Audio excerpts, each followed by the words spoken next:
Hi again, YouTube family. Look who it is. Hi. Sorry. We are here to talk to you about English Language Paper 1, and we're doing another video for Paper 2. So we're going to go through each question, not sit back. You need to maybe get some notes, start taking some notes, because your exam's not far away, and some things we may say could go in handy, be handy. So yes, here we go. Question 1 is about you using your skills in AO1. So AO1 is different to literature papers. AO1 for language is your ability to identify explicit and implicit information. So explicit information is information that's just told to you. There's no room for confusion. It is what it is. All right. So you've got curly hair. Yeah. That's pretty much explicit. You can all see that, unless you want to, dispute that. Yeah, and it's not a weave. Sorry. She had to get that in. Stop weave. And then implicit is what is implied or suggested. So you need to know the differences between the two. So, top things you need to know for question 1. I would say, I would say the main thing you need to know for question 1, when you're writing it, just make sure you're writing in full sentences. It's such an easy question. You literally just list 4 things you learn about something, but it has to be in a full sentence to get the marks. So you can't just rewrite what's been said, which I've seen some people do. Yeah, so if it's 4 things about the weather, start every point with the weather. The weather is cloudy, the weather is rainy, whatever it is. Just make sure it's a full sentence and you'll definitely get the marks. And make sure you're doing it from the lines that they tell you to. So like lines 1 to 6. If you do it from line 7, you won't get any marks for it. I always tell my students to just draw a line. I know it's silly, but go back, draw a line, and then you know you can't go below that line. Good idea. Good idea. Question 2. Now, question 2. Gosh. So, question 2 is the language question, and this covers AO2, which is exactly the same AO2 as from the literature paper, and only AO that's the same, by the way. So it is for you to comment and analyse the use of language and the effect that this has on readers and using subject terminology. So you need to make sure you're doing each of those things for question 2. Okay, so you should be using PEE. Yes. Which is point. I feel like I'm in a test. Point, evidence, effect. Effect, exactly. I think it's easier to say the effect rather than explain, because when you just explain and you don't analyse. Yeah. So, give a point, I would say try to get subject terminology into your points. So the writer uses a metaphor, or the writer uses words and phrases, that type of thing within your point. Then give your evidence, try to make the quote short and sweet and embed it if possible. Yeah. And the effect that the language has in relation to the question, not just generally, in relation to the question. I would say try and make sure you get terminology in as much as possible, even if you're unsure what it is. Now, if you don't know whether it's a simile or a metaphor or personification, just say figurative language. You're still using terminology, so you're still unlocking the top part of the mark scheme, but you're avoiding actually saying specifically what it is. Teacher hacks with sharp scribbles. Yes, so that's definitely where you could do it. So you've got subject terminology, talk about the reader, the effect language has on the reader, and explore like kind of the connotations of language if you want to look at the kind of effects and effects it has on the reader. Yeah. So yes, that's the question 2 breakdown. Break it down now. Wow, this is my friend. Question 3. Right, so seriously, question 3. Right, so question 3 is a structure question. I think so many people just kind of freak out when it comes to this question. But I kind of like it. I like it too. Right, so structure question is all about you looking at how the writer has decided to, structure the text to make it interesting for you as a reader. So that's the question that you would usually get for this question. And you'll be asked to look at the whole source. So you really won't be asked to look at a section, you look at the whole thing as a whole. Yeah, it's the only question that does this. Exactly. So make sure you use the whole thing. Exactly. You get the chance to, so do it. Yeah. Right, so you should look at the beginning, the middle, and the end. If you can't do anything else, you make sure that you do beginning, middle, end. That's the main thing. Then you could look at, how it starts. So sometimes it'll start with setting or introducing a character and all those type of things usually. Yeah. And then you look at how it shifts. So how does the focus shift onto something else? And why does it do that? So I think that's the one thing most students forget, is they can say, okay, yes, it begins in this way, give evidence, and then effects nowhere to be seen. Makes the reader want to read on. Yeah. Not, or just straight move on to the next part. No, PEE. So give a point, use subject terminology. So even if that means zoom in, zoom out. Yeah. These are words. Yeah, beginning. My kids know. I'm like, zoom! You know, even beginning, changes, you know, focus, shifts, all of these are still words, it's all terminology, yeah. all right? So don't feel that, you know, you need to be using all kind of big fancy structural devices. Yeah. And you don't even need to talk about like verbs, nouns and adjectives. Don't bother. Just talk about, you know, character, action, setting, dialogue. Exactly. Those are the 4 main things. Exactly, because all of those other things, really, you don't want to get, it's language, and you don't want to be doing that because it's structure. Zoom. So make sure you look at beginning, middle, end. But yeah, you're doing PEE. So how does it start? Give evidence and then talk about the effect. Why has the writer chosen to use that beginning or start, for example? Why have they decided to switch the focus onto something else? And why have they decided to end it the way they do? So always just ask yourself why.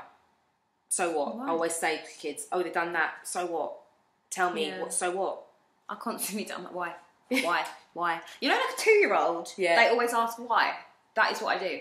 Why? So just imagine us in your head on this structured question when you give, you know. It's a bit weird. You'll be in there and sound like, why? Wow. You know, if that makes you pass, then there we go. There we go. We've done our job. Why? Right, so. Like our Kelly vibe. Why? Again, this is my friend. Good Sorry. times. Anyway, there's all, you know, I have put up things on Instagram about giving sentence stems for this question. So if you're using those kind of keywords like the writer begins, the writer shifts, these are going to help your answer be a lot more developed and yes, exactly. So yes, that's main things about question 3. Get subject terminology in there, so shifts, zooms, all of those. Give references from the text, and always have to be quotes and just be examples from the text, and then effect it has on us as a reader, and also why you think the writer chose to do that. Yes. Now it's time for question 4. So question 4 is the 20-mark question, isn't it? It's the big one. The big one. It's the big one. So this question, you should spend about 20 to 25 minutes on this question. Do not leave yourself less time. If you don't get another one of those questions, 1, 2, or 3 done, you really do need to get a question 4, because it's worth each of those, question 1, 2, and 3 kind of put together. Yeah. So if you miss it out, just the face. The same face. So this question gives you a statement from a student or reviewer, whoever it is, and it asks you to what extent do you agree with this statement. Okay, so you know it's saying to what extent do you agree. So agree with it because it's easier. Yeah, that's what the examiner's basically saying, or the examiners, they're saying there is something in this part of the source that you can agree with. It's okay to disagree with it. It's just hard to talk about. Yeah. Because you just end up saying things like, it's boring, rather than saying anything meaningful about it. Obviously, you won't find my extract boring. No. What if they do? They won't. It's great. It's very good. So always agree with the statement to begin with. And then say your reasons why you agree. So, you know, I agree with the statement because of, and then, you know, give reasons. Because you're evaluating, really, this is what it's about. Yeah.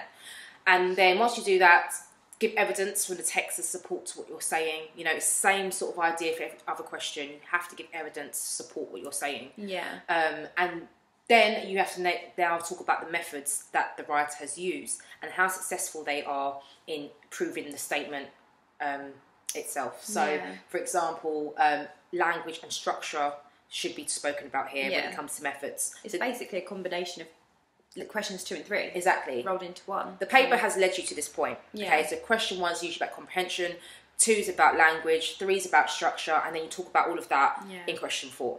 So it's kind of building you up. So you can, you know, use this kind of points you were using before in question 4, but you're looking at how successful you feel those methods were in proving that statement you have been given. Yeah.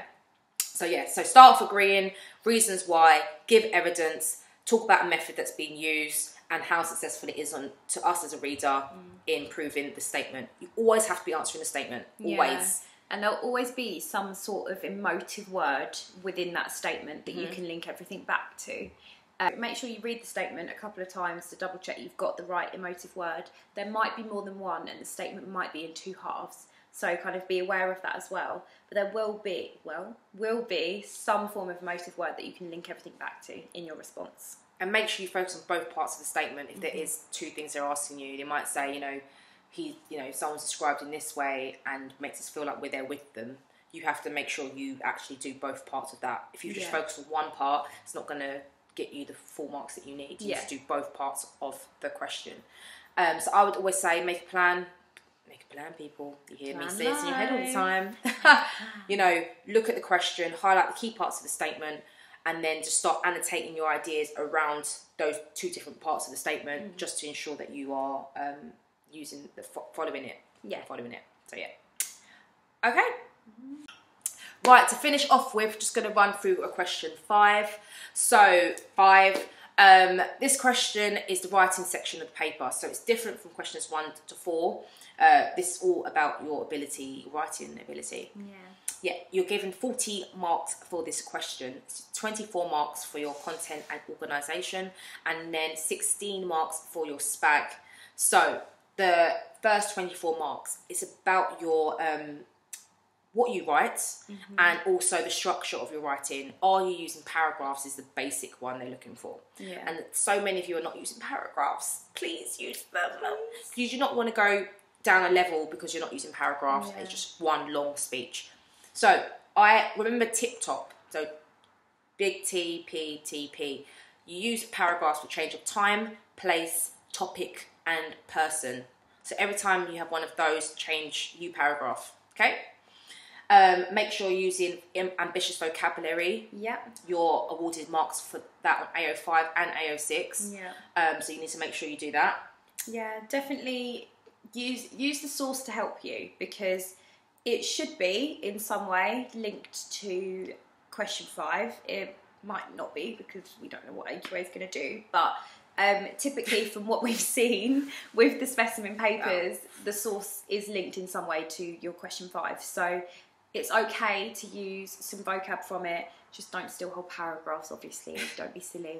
And look at the structure of the source and use that to help you as well. There's no harm in that, just don't steal the whole thing. You won't get marks for that. 2 seconds, they're after Charlene again. What did I do? Also remember that sentence structure, your ability to be using different sentence structures. Can you use, simple, complex, compound, minor sentences for effect? Are you using ambitious punctuation as well? So yes, you're using full stops and commas, but can you use semicolons and colons and ellipses and all of those things? Yeah, that's really important, guys, because off the top of my head, from the marked scheme out of 16, you can't get past, I think it's 8 or 9 without varying your punctuation. And just try, it even says, you made an attempt. Yeah, makes an attempt, not always accurate. It doesn't matter if you don't get it completely right. They just want to see that you're attempting it. So please do attempt it. And vary how you start your sentences, rather than he did this and she did that and blah, blah, blah, blah, blah, blah, blah. Start off with an adverb. Oh, it's got my hat. Sorry about that. So start off with an adverb. Start off with like a present participle, verb ing, or have ones like 2 adjectives, and then prepositions. So where something is. Yeah. Over in the distance. Yeah, just starting off in different ways. Car after Charlene. Yeah. Just start off in different ways. Don't just start off in the same way every time, and that helps you write different forms of sentences anyway. That helps you write complex sentences and stuff. And what else to know about question 5? A lot of students ask me how much they should be writing. I would say typically a teacher or an examiner knows where you are after about the second page of writing. So I would just try and hit 2 pages. Yeah. In paragraphs, I would just try and hit kind of 2 pages. Most students can, some do struggle. If you are one of the students that struggles, try and hit 2 pages. And please make sure you plan. Please. Because you can get marks based on your plan if you were to run out of time. Not if you've written, 5 pages and half a novel, but if you've only written, a page and a half, and you run out of time, they can look back, they can see where you were going with it and give you a couple of extra, you know, make sure you're using language techniques as well, Yes. you know, metaphors, similes, personification. Try to get into each paragraph, I would say, at least. That should be like a minimum. And the 5 senses. And the senses as well. Yeah. And think about your structure, you know, try to have interesting structural devices used. Maybe you might have a flashback, or do not end with "it was all a dream." Please do not do that. Honestly, I think every examiner will every teacher hates it, and it could be such a nice story, and it's like it was a dream. And then it was a dream. No, I just used to don't. read Word Up magazine. Salt and pepper again, heavy in the sea. And this is my friend, right? But yes.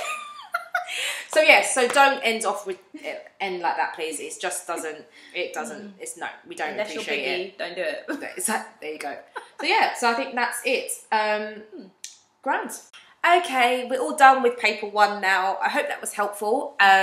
You can head over to my Twitter and Instagram and the TES Teach space to find resources to help you before the exams, and also to download the practice paper with this one's extract. Yeah, and if you liked it, a little plug on your page. If you liked it, head over to charleneshaw.com. You can actually read an extract from the book, and you can request for more of an extract as well if you want it. Some of my students actually really enjoyed reading it. Oh, really? Hi, Miss Constance. You guys know who you are. Thank you.